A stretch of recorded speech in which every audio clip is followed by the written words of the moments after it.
overturning tables, Jesus' mission statement. The gospel for this third Sunday of Lent is a sharp turn from the glory and awe of the Transfiguration.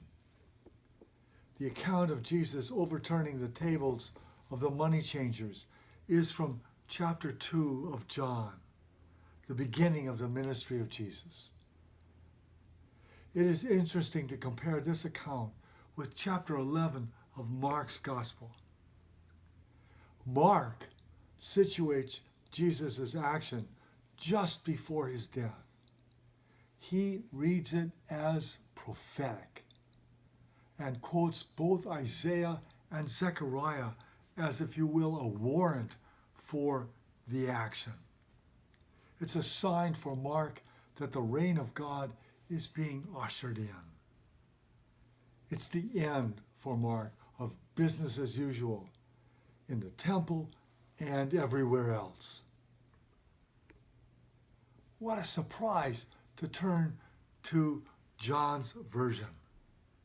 Here it occurs at the very beginning of the gospel, and it seems that John assumes that the reader is familiar with the version in Mark's gospel. Let's stop, because I got. I'm sorry.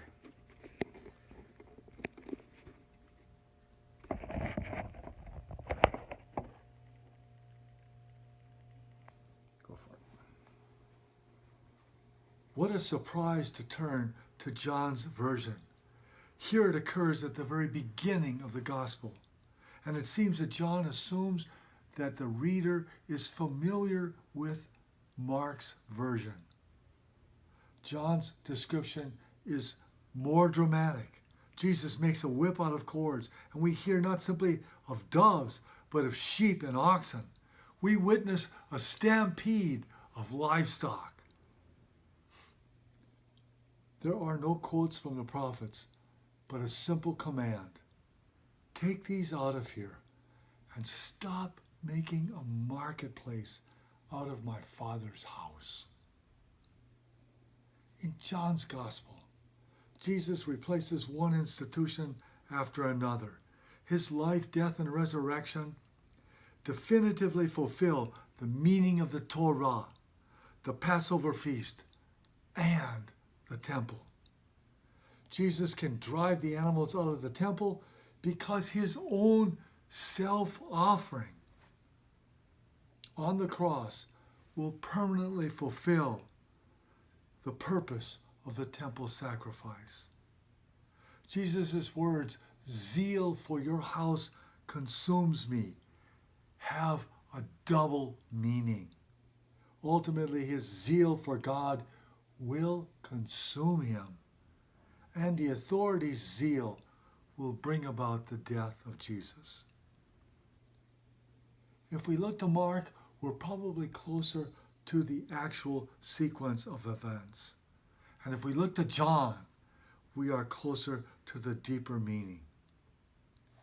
John has relocated this event to the beginning of the gospel because it forecasts the whole Paschal mystery. The basis for our morality is no longer the covenant at Sinai. It is now with the new covenant on Calvary. So the power of Paul's words from Corinthians. Jews demand signs and Greeks look for wisdom, but we preach Christ crucified, a stumbling block to Jews and an absurdity to Gentiles. But to those who are called, Jews and Greeks alike, Christ is truly the power of God and the wisdom of God.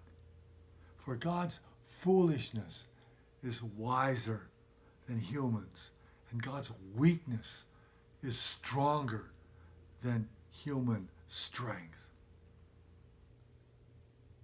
If Jesus were to come today, which temples would he empty?